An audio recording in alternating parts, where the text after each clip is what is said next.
नमस्कार प्रेक्षकांनो, स्वागत आहे आपल्या या यूट्यूब चॅनलवर. तर आता इकडे धैर्यच असतो. इकडे सावीला प्रपोज वगैरे करतो, मस्त डान्स वगैरे करतो तिच्यासोबत आणि नंतर तिला बोलतो की सावी, तुला आठवतंय मी तुला या स्टुडिओमध्ये असंच प्रपोज केलं होतं. तुला भलेही आधीचं काही आठवत नसेल, पण मी तुला आज परत वचन देतो की मी तुझ्यासोबत कायम राहणार शेवटच्या श्वासापर्यंत. आणि आता इकडे यांचं असं डान्स वगैरे तर चालू असतं. आता इकडे सावीला रडू येतं, तिच्या डोळ्यातून अश्रू येतात. ती आता इकडे बोलत असते की धैर्य, काही झालं तरी आता मी हे शांत बसू शकणार नाही, मला तुम्हाला सगळं काही सत्य सांगावंच लागेल. आता इकडे ती सुद्धा बोलते की धैर्य, मला सुद्धा काहीतरी तुम्हाला सांगायचं आहे. आणि ती सांगणार तितके तर तिकडे पराग बाहेरून येतो आणि बोलतो की धैर्य, इन्स्पेक्टर साहेब तुला भेटायला आलेले आहेत. आता इकडे ते इन्स्पेक्टर आलेले असतात आणि तिकडे ते बोलतात की धैर्य साहेब, मी तुम्हाला म्हटलं होतं ना की मी तुम्हाला संध्याकाळपर्यंत तुमचा गुन्हेगार शोधून देईन. तर हे बघा आले. तिथे दामिनी येते. आता इकडे दामिनीला तिथे बघून तिकडे धैर्यला जरा विचित्रच वाटतं. इकडे सावी मनातल्या मनात बोलते की धैर्य, मला हाच दिवस बघायचा होता. अखेर दामिनी मॅडमचं सत्य समोर आलंय.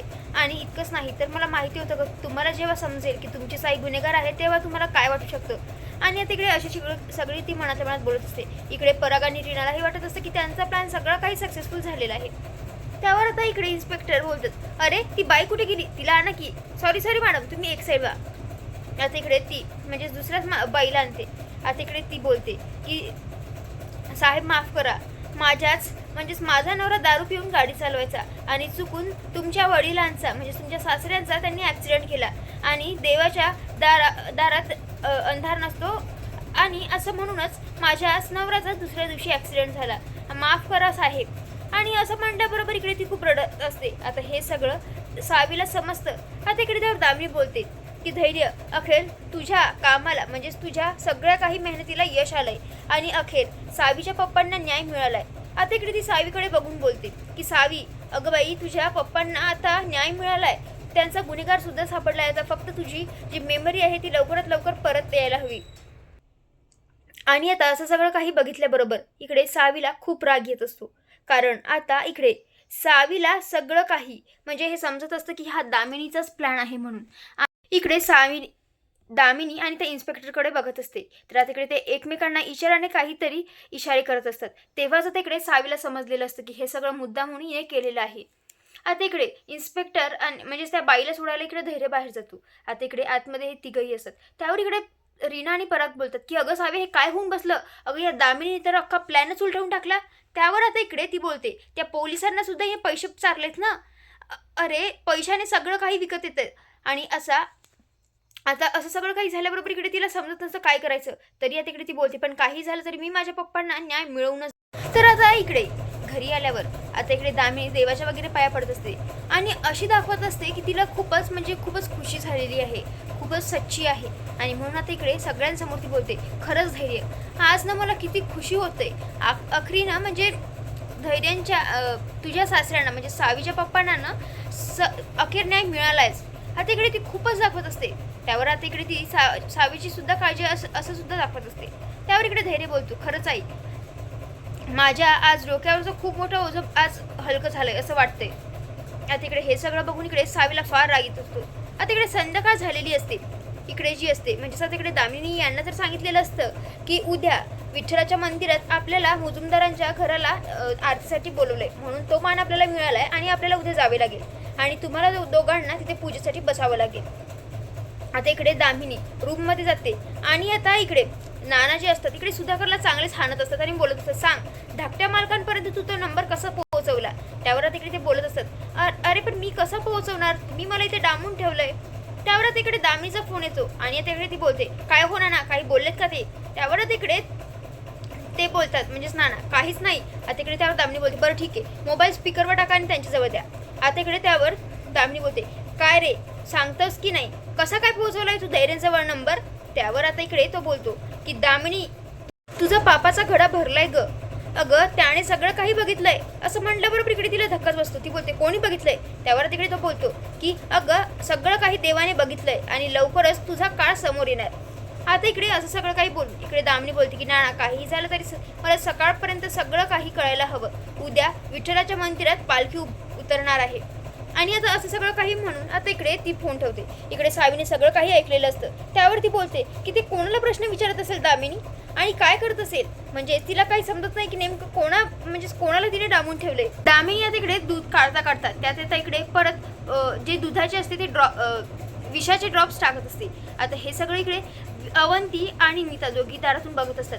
आता इकडे दामिनी बडबड करत असते की सावी, आता हे 2 विषाचे ड्रॉप्स परत तुझ्या मृत्यूला जवळ आणणार आहे.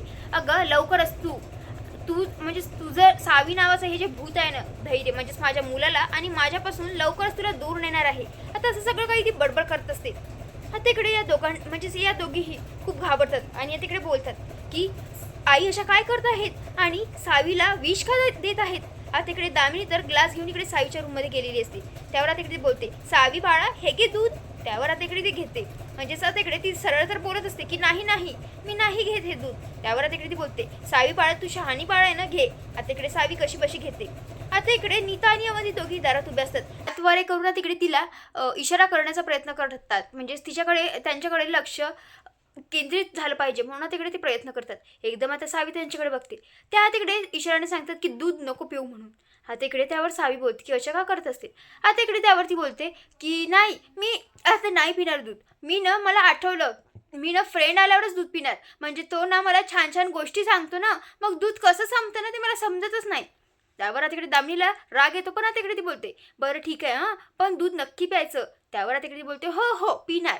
आता इकडे दामिनी तिथून निघून जाते. आता इकडे लगेचच या दोघीही आता इकडे धावत येतात आणि आता इकडे तिच्या हातातून दुधाचा ग्लास काढतात. त्यावर आता इकडे सावी बोलते, का काढून घेतलं माझा दुधाचा ग्लास तुम्ही. त्यावर आता इकडे ते बोलतात की नाही ते चांगलं नव्हतं सावी दूध, ते ना असं नाचलेलं होतं. आता इकडे त्यावरती बोलते म्हणजे. आता इकडे त्यावर नीता बोलते, ताई आपण कसं सांगायचं आता हिला त्यात आईंनी विष टाकलेलं होतं म्हणून, आणि असं का वागत असतील आई, मला कळतच नाहीये.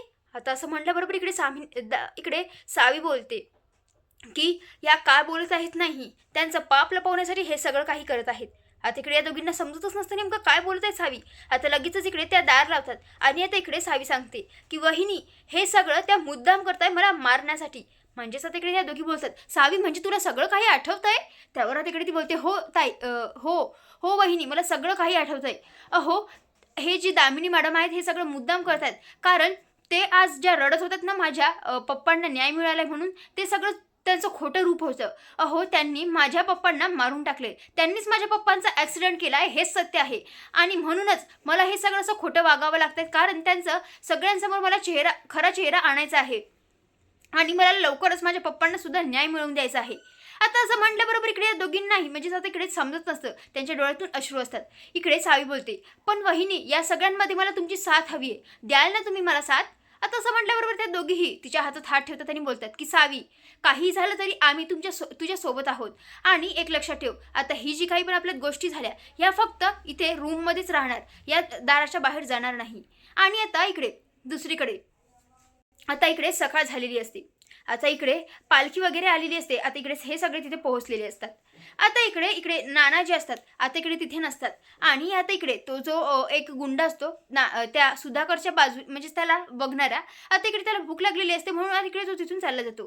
त्यावर आता इकडे सुधाकर हळूसच डोळे उघडतो. तिथे कोणी नाही बघून तिकडे हळूसच त्याला सोडण्याचा म्हणजे दोरीने तो सगळं काही काढतो आणि तिकडे तो मागच्या दळांनी पळून जातो. त्याला या सगळ्यात मध्ये पळतं सुद्धा येत नसतं, कारण त्याला खूप मार लागलेला असतो. म्हणजे या लोकांनी खूप मारलेलं असतं. इकडे नाना अंदर आल्याबरोबर तिथे खुर्ची खाली, आता हे बघून त्यांना मोठा धक्काच बसतो. आता इकडे पालखी आलेली असते. आता इकडे त्या बाया ज्या असतात वारकरी त्या मस्त नाचत असतात, टाळं वाजवत असतात. आता इकडे हे सगळं बघून इकडे सावी बोलते, फ्रेंड मी पण जाऊ का, बघ ना त्या किती मजा करतात. त्यावर आता इकडे तो बोलतो, हो सावी पण सांभाळून. आता इकडे ती सुद्धा डान्स करत असते आणि तिकडे ती धैर्याला सुद्धा घेऊन जाते. आता हे सगळं बघून इकडे दामिनीला राग येत असतो. पण आता इकडे डान्स करता करता एकदम धैर्याच्या समोर एक आजोबा येतात. आता इकडे ते म्हणजे एकदम आकर्षित असतात, एकदम धैर्य त्यांच्याकडे टकलावून बघत असतात. त्यावर ते बोलतात, अरे पोरा तुझ्या मनात आहे ते तुझ्या डोळ्यांत दिसतंय. अरे ही माऊली सगळ्यांचं म्हणणं सगळ्यांसमोर आणते, म्हणजे सगळ्यांच्या मनातली इच्छा पूर्ण करते. म्हणून तू सुद्धा तुझ्या माऊलीला घे आणि तिच्यासोबत ही जी दिंडी आहे म्हणजेच हे जे पालखी आहे ही देवाच्या मंदिरात नेऊन ठेव, तुझी सुद्धा इच्छा पूर्ण होणार. आता असं म्हटल्याबरोबर एकदम ते गायब होतात. आता हे सगळं बघून इकडे धैर्यला जरा विचित्रच वाटतं. आता इकडे धैर्य जातो आणि आता इकडे देवासमोर प्रार्थना करतो, की देवा लवकरात लवकर सावी मला माझी मिळू दे. आता इकडे तो एकटाच उचलण्याचा प्रयत्न करत असतो. इकडे दामिनी बोलते, "अरे तुला त्रास होईल." त्यावर आता इकडे तो बोलतो, "अगं आई, मला सावीची अशी अवस्था बघून जो त्रास होत आहे ना, ते त्याच्यापेक्षा जास्त काही होऊ शकत नाही." आता इकडे तो जसं तो डोक्यावर पालखी घेत असतो, तशी आता इकडे खूप हवा धून सुटलेली असते. सगळा कचरा इकडे-तिकडे पसरत असतो. त्यावर ते वारकरी बोलतात, "अहो दादा, जर ती पालखी खाली पडली तर खूप मोठा अनर्थ होईल." आता असं म्हणताच त्या एकदम तो पाऊल टाकणार तर एकदम पडणार. तितक्या तिकडे सावी ती पालखी सांभाळते. त्यावर तिकडे तो बोलतो, "सावी?" त्यावर तिकडे ती बोलते, की "फ्रेंड, मी ना तुला मदत करते. तू थांब, एकटा नको करू." आता तिकडे हे दोघंही मिळून आता इकडे पालखी आतमध्ये नेतात. आता इकडे सुधाकर म्हणजे असं तिकडे हे पूजेला बसलेले असतात आणि एकदम सुधाकर समोर येतो. आता हे बघून इकडे सावी त्याच्याकडे बघतच राहते. आता हा तर भाग इथे संपतो. पण आता आपल्याला पुढील भागात पाहायला मिळणार आहे, की तिकडे सुधाकर जो असतो इशाराने इकडे सावीला बोलवतो आणि आता इकडे सावी ती ती त्यांच्याकडे जाणार तितक्यात आता इकडे मध्यातून खूप सारे लोकं म्हणजेच दिंडी जात असते. आता इकडे तितक्यात तर दिंडी गेल्याबरोबर इकडे सुधाकर तिथे काही दिसत नाही. पण तिथे एक टेम्पो असतो, त्यावर काहीतरी नंबर लिहिलेला असतो. आता इकडे अवंती आणि सावी सोबतच असतात. त्यावर आता इकडे ती बोलते, "वहिनी हे बघा, मला तर वाटतंय ना सुधाकर काकांनी हा नंबर मुद्दाम लिहिलेला असेल." आता इकडे हा तर भाग इथे संपतो. तर आता प्रेक्षकांनो, आता सावी कशाप्रकारे या दामिनीचा खरा चेहरा आणणार, आता हे सगळं पाहायला आपल्याला मनोरंजक ठरणार आहे. कसा वाटला हा एपिसोड नक्की कमेंट करून कळवा. धन्यवाद.